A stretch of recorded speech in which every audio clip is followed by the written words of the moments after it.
Hello student, मैं doctor पूजा कुशवाहा फिर आपके साथ।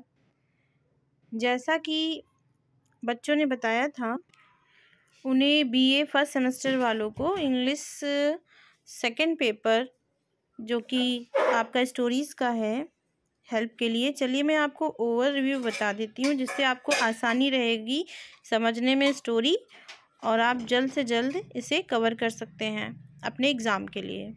तो देखिए, the story is divided into 5 sections. ये कौन सी स्टोरी है? A rose for Emily by William Faulkner. तो 5 सेक्शंस में डिवाइड है ये story. In section first the narrator recalls the time of Emily Grierson's death.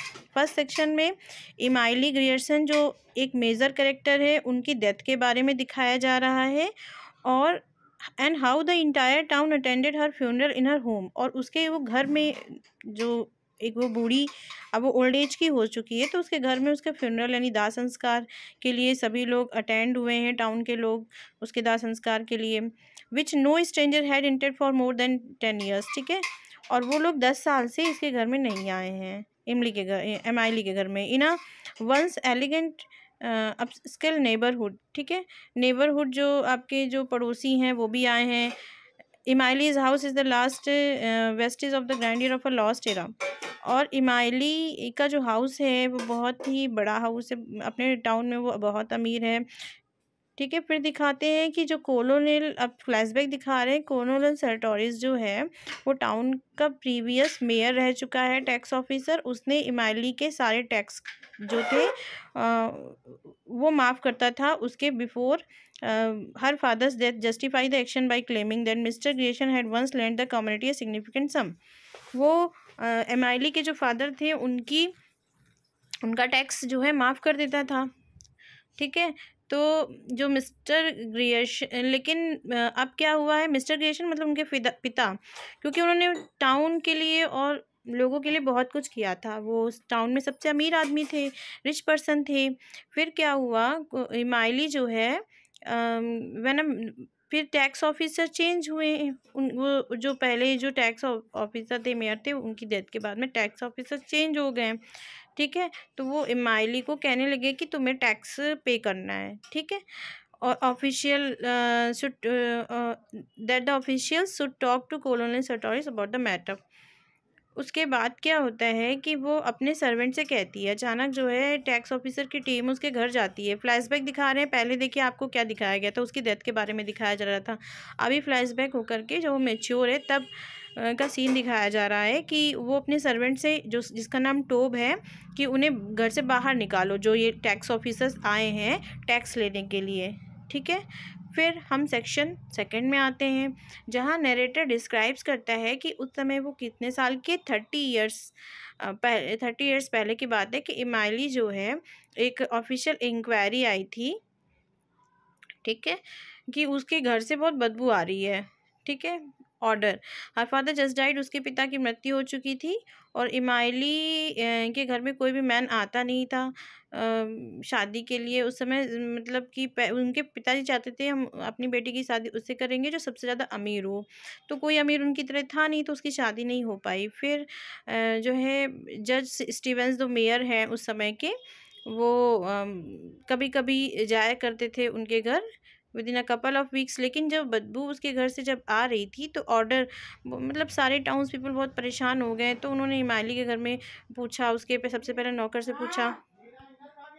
तो इमाइली के जो मतलब कि इमाइली के घर में जो सबसे पहले पूछा उनके पड़ोसियों ने कि इतनी बदबू क्यों आ रही है। उसके बाद उन्होंने क्या किया कि कंप्लेन कर दी नगर पालिका को कि इनके जो है घर में से बदबू आ रही है। ठीक है, उसके बाद फ्लैशबैक जाता है जब उनके पिता की डेथ हुई थी।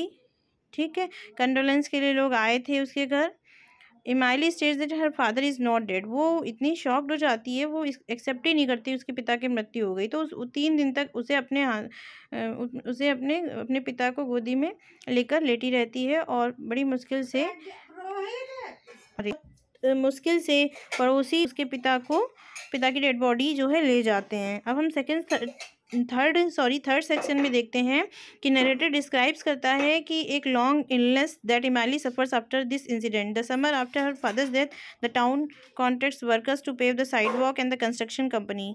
उसके बाद सीन आता है कि टाउन यानी कस्बे में कंस्ट्रक्शन का काम शुरू होता है और उसमें हीरो की एंट्री होती है जिसका नाम है होमर बैरन। ठीक है, Homer Barron is awarded the job and Homer soon becomes a popular figure in the town and is seen taking Emily on the buggy rides on the Sunday afternoon।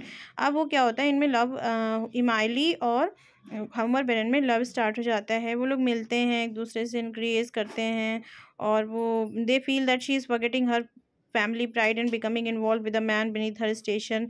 वो क्योंकि वो lower caste lower status होता है क्योंकि वो एक मजदूर होता है, फिर भी दोनों में जो लव है स्टार्ट हो जाता है। As the affair continues and Emily's reputation is further compromise she goes to the drug store to. फिर उसके बाद उसे देखा जाता है कि एक दिन वो परचेज कर रही होती है आर्सेनिक जहर, एक दिन परचेज कर रही होती है। She is required by law to reveal how she will use the.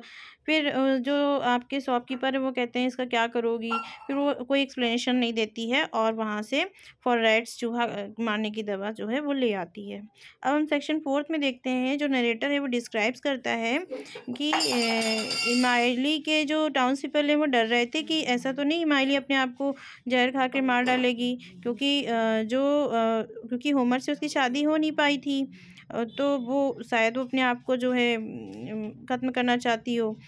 ठीक है, और उसके बाद मिनिस्टर वाइफ लिखती हैं इमाइली को कि उनकी जो 2 कज़िन है अल्बामा में who rise for an extended stay की वो रहने आ रही हैं, रुकने आ रही हैं। Emily orders a silver toilet set monogrammed with Homer's initial talks of the couple's marriage resumes. उसके बाद क्या होता है कि होमर एब्सेंट हो जाता है इमाइली की लाइफ से, वो छोड़ के उसे चला जाता है और उनकी कज़िन्स आती हैं, डिपार्चर उनकी कज़िन भी आके चली जाती है। होमर, लेकिन ये ऐसा क्यों, बीच में देखिए फ्लैशबैक दिखाया जा रहा है कि जो कि कज़िन है, जो कि कज़िन्स हैं, उनको उनके उनके टाउन्स पीपल ने उन्हें वहाँ बुलाया था कि जो आपका एमिली और होमर है इनके बीच फिजिकल रिलेशनशिप स्टार्ट हो गया था। होमर उसके जो है प्रायः घर में जाया करता था। ठीक है, तो उनकी कज़िन्स को भेजा गया कि भाई वो लोअर स्टेटस वाले बंदे के साथ क्यों जो है इंगेज है, मतलब टाउन्स के लोगों को ये देखा नहीं जा रहा था कि कैसे वो गरीब के साथ में प्रेम कर बैठी है। तो उसके कज़िन्स को बुलाया जाता है, जब तक कज़िन रहती तब तक वो लोग नहीं मिलते हैं। जैसे ही कज़िन उनके घर से जाती है तो क्या होता है कि जब वो उनकी कज़िन चले जाते हैं, तो वो लोग मिलना स्टार्ट कर देते हैं फिर से। और क्या होता है कि जो इमाइली है वो टैक्स बिल को रिफ्यूज़ कर देती है जब टैक्स ऑफिसर्स जाते हैं कि मैं टैक्स नहीं दूंगी।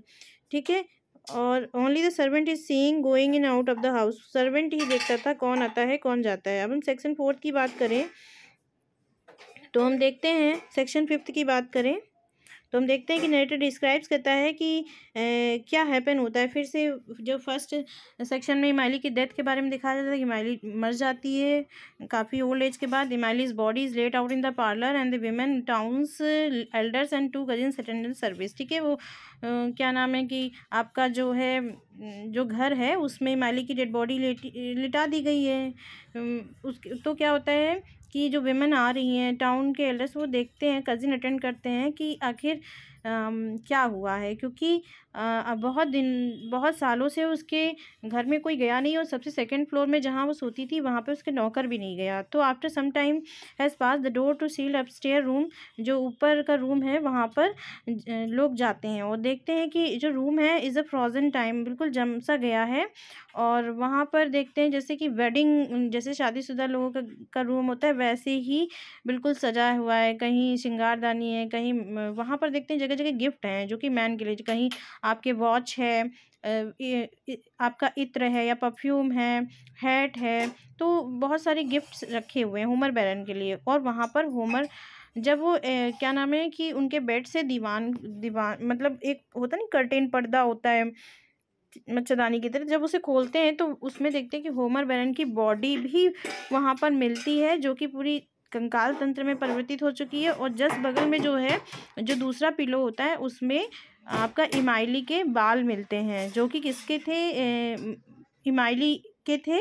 और होमर बैरन जो है उसके लाइफ से गया नहीं था। आप लोगों ने देखा होगा कि जब उसने आर्सेनिक पॉइज़न ख़रीदा था तो एक दिन उसने अपने ये लवर को बुलाया था और उसको खाने में आर्सेनिक मिला दिया था। उसके बाद वो अपने रूम में उसके साथ ले गई थी और जो है उस बेड पर, और तभी उसकी मृत्यु हो जाती है। तो उतने साल से 30-40 साल से वो उसी कंकाल तंत्र के साथ रह रही होती है, सो रही होती है, जिसका कि उसके नौकर को भी पता नहीं होता है। उसी तरह श्रृंगार के दानी के सामने वो सजती है, संवरती है, उसके लिए गिफ्ट वगैरह लाती रहती है। तो ये स्टोरी थी बच्चों, और आप इस लिंक के द्वारा, जो स्पार्क नोट्स का लिंक है, बहुत आसानी से आप इस स्टोरी को समझ सकते हो और अपने एग्ज़ाम की तैयारी कर सकते हो। अगर आपको वीडियो पसंद आया हो तो please subscribe, like, share and comment ज़रूर करिए। Thank you.